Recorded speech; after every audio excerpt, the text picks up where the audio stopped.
Hello! There is no good reason for wanting to do this, I just want to, so here we are. So I've been writing since I was about 9, I think. I believe that's when I was first introduced to Google Docs in elementary school, which is so wild to think about. Like I had an email so young. And it was like a student email, the email was through the school. Basically, I've been writing for a really long time. I guess they'd be considered YA, especially because the protagonists usually are teenagers. So that's mostly what I write. If you look hard enough, you can find my Wattpad profile and you can read some of it for yourself. It's not great, especially what I post on there, because it's all first drafts, but if you're interested, I can link that in the description. It's also linked on my channel, I think, too. I just don't know. I just thought this would be a fun video, and I could talk about some of my grievances with some of these tropes. And yeah, let's just get on with it. Also, this was created by the Bookaholic YT. I'll link the tier list in the description as well. Here's our tier list. I don't know if all the names are 100% grammatically accurate, but we're just gonna go for it. The top one we have Just Lovely, which is I really like this trope, and very rarely do I not like it. Bien, which is just kind of, I really like this trope. There are a few times where I'm like, yeah, but for the most part good. Pretty Solid is I don't really have any huge reasons to hate this, but I do maybe have a few. Meh, it's just I'm pretty indifferent. I don't have a lot of opinions on this. I'm over it. It's been overused. I'm just kind of sick of it. For one reason or another, it's just, I'm not feeling it. And then Stop Just Stop is bottom of the bottom, trash. I hate it. No thanks. Alright, so I guess we'll just go from start to end. First up, we have Enemies to Lovers. And this may be unpopular, but it's going in. I'm over it. For one, it's just so oversaturated right now. I mean, it's fine. And my other problem is sometimes they take the enemies bit a bit too far. Is he your enemy? Or is he just abusive? I think it's the second one. Because there's a difference between oh, I don't like you because you slighted me a couple times versus actively destroying your life, you know? Oh my gosh, sometimes it's just not really developed well. You want the tension of these two characters that hate each other forced to realize that they don't actually hate each other, but then they go from hating each other to loving each other for no reason. You don't give them a reason to suddenly be oh, maybe they're not the worst, you know? I don't know, I don't like that one. Fake dating goes in meh, mostly just because it's not a trope I've read a lot of, so I don't feel I can say a lot about it. I think it's fine. I don't have any real problems with it, but I'm also not racing to get something because of that trope, you know? But Friends with Benefits also goes in meh for pretty similar reasons. Brother's Best Friend. This one I'm going to put in pretty solid, because overall I'm okay with it, but here are my stipulations, ready? The brother's best friend and the main character have to be close in age. At least if it's I mean, we're talking about YA, so it's teenagers, they have to be close in age. And for another, I'd prefer it if they knew each other for a while. I feel that just makes things flow better. Overall, I don't have really any problems with it, and I think I've interacted with it a bit more than the two that are on meh, so we're gonna put it in pretty solid. It's fine. There are a few times where it does make me uncomfortable, but I mean, if you write it well, then I think it's fine. And that's the other thing, is that some of these things can be good, even the ones I absolutely hate, but they just have to be handled with so much care and respect. And if they don't do that, which oftentimes they don't, it's just awful. Friends to Lovers is going in muy bien. I just like this one. It's wholesome, it's cute, if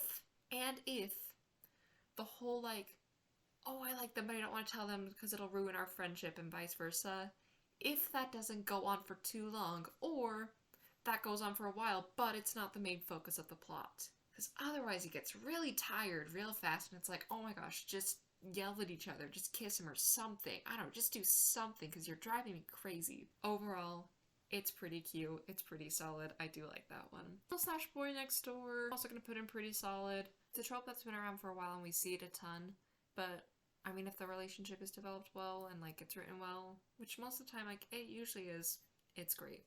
Absent Parents goes in Just Lovely for a couple reasons. A is just, it can lead to some really good angst and deep conversations between the characters, and Listen, I know a lot of people complain about like, oh, everyone in like these stories is orphans or their parents are out of the picture, but like, as a writer, it is so nice to just not have to worry about it. Like, even now, I've been working on this one story recently, and the main character is a teenager, so, you know, she lives with her mom. I'm like, why is her mom allowing half of this stuff? And it's honestly a whole plot hole in itself, but you know what? It's a first draft. We can fix it later. Just for those reasons, writing and reading-wise, the absent parents tropes is very lovely. Nice girl, bad boy is going, and I'm over it. I think it can be done well, but I feel like it rarely is. And similar to the enemies to lovers ones, if he's bad, like, I don't know, I can't think of an example now. If he's bad, as in, like, he's a little edgy sometimes and he's got some tragic past, whatever, then that's fine. But if he's bad, like, being super emotionally manipulative, then, like, maybe no. And again, it's just so oversaturated, so overdone, and it can, a lot of times it's not done well, and so for that reason and I'm over it. Bodyguard is going in mad because I don't know if I've read any stories with that one. Here's the problem, okay? I read, right?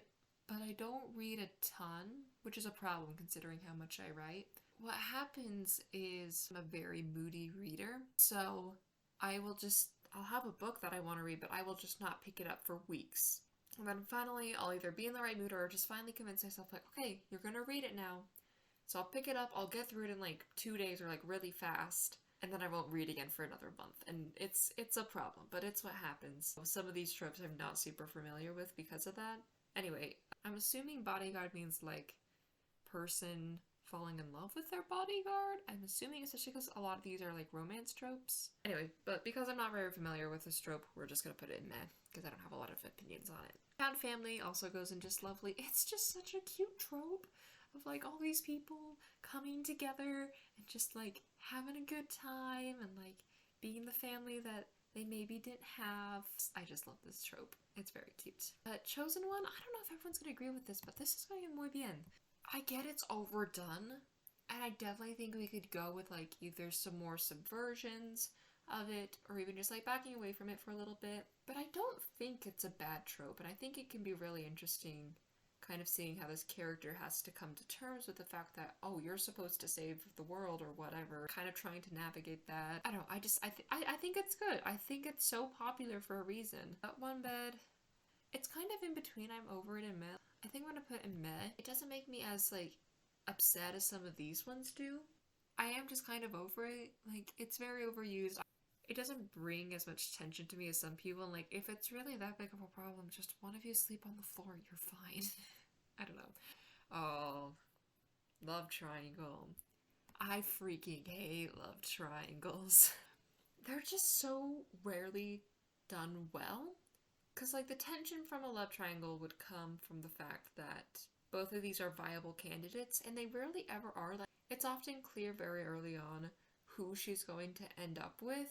Half the time they're not even triangles, they're like little steps or like a line with an appendage on it, you know? It also just annoys me, especially as like someone who like, I never really felt like anyone had a crush on me or anything in high school. Like, I was never romantically involved in anyone, and I don't think any guys like cared to be. Not to like be sad or anything, but you know, it's just what happened. And so the idea of like this girl, because it's usually a girl and two guys, the idea that a girl can have two guys just fawning over her and, oh no, she has to choose one of them, it makes me annoyed. Come on, I could even get one guy and you have two. Alright, girl. Like, there's people that are dying, Kim. You know, like, the only time I've actually enjoyed love triangles has been in webtoons. And even then, like, they're not always love triangles. Siren's Lament, for example. Is this spoilers? I don't know if this counts as spoilers. I feel like it's obvious early on, but... So you have Lyra, who likes Sean, Sean, who likes Lyra, and then Ian, who likes Lyra. I think that one's interesting because, like, Ian knows that these two are going to be together, and he even sabotages them a little bit in, like, later episodes. He knows that Lyra doesn't really like him, like, at least that way. I think there's also just some confusion of, like, do I love her? Am I just feeling this because, like, we've been through so much together? Go read that one on Webtoon, it's honestly so good. And then Luff does the love triangle so well. For like, I'd read episodes, and one episode I would be Team Daniel, and the other episode I would be Team crap, what's his name? Julian? Is it Julian? I really hope it's Julian. So I'd like one episode I'd be like rooting for one guy, the next episode I'd be rooting for the other. Like, you genuinely could not tell who she was gonna end up with. And that's an example of the love triangle being done right, but for the most part, I hate it. I hate that stupid trope. Next one's Unpopular Protagonist. I honestly don't quite know what this one means. Does it just mean like, are we talking like a high school setting where like they're not very popular? We're gonna assume so. And for that, we're gonna put it in, I think we're gonna put in Muy Bien. I think it's like fine. A lot of people aren't popular in high school, and so I think it's fine to kind of delve into that and like kind of how it feels and like some of the problems that come with that sort of thing. I mean, depending on the character, it could get really annoying, but I think overall, like, it's fine. But not like other girls. Also going in Stop, Just Stop. This one can kind of ruin it for me. I mean, I don't mind having a character who's a girl who's a little different, you know? A little quirky. But if she's tearing down other girls and other people, then there's a problem. And a lot of times it's that way. Oh, I hate everything but you. I haven't read this one a ton. I think I'm starting to realize that I just read a lot of fantasy, and sometimes these tropes don't come up in those. I'm gonna put this one in pretty solid. I feel like I'm okay with that, because I don't think I hate it bunches, like, I'm over it, but I also don't think it's quite on the mess scale either, so I think pretty solid is good. I think it can be cute, especially as, like, oh, I don't like the world, but, like, you're my little ray of sunshine, and, I don't know, I just think it can be cute. Forbidden Love. I like this one. It's kind of fun to see them running around, but like they're just in love with each other. I think overall it's pretty good. Soulmates is going in meh because I haven't really read a lot of soulmate stuff. Coming of Age is also going in muy bien. It's just good to see characters come into their own skin and like grow up and see how growing up changes them. I had to write a whole paper on Coming of Age, by the way, and it sucked, but that's not because of the genre, that's just because I hated my teacher. And then Arranged Marriage, I think is going to go in pretty solid. It's not one of those tropes that I'm like, oh my gosh, yes, I love that, so like I'm going to go run to get something because of that trope. But I think it is often done with like some, especially if there's politics involved, oh my gosh, sometimes the political like world building and stuff like that can get really interesting with Arranged Marriage. But anyways, there's my list. I honestly don't know why I made this video, I just thought it would be fun. So I also feel a lot more organized than the last time I recorded this, so that's good. Thanks for watching and listening to my weird, somewhat unpopular opinions, and happy holidays, everyone.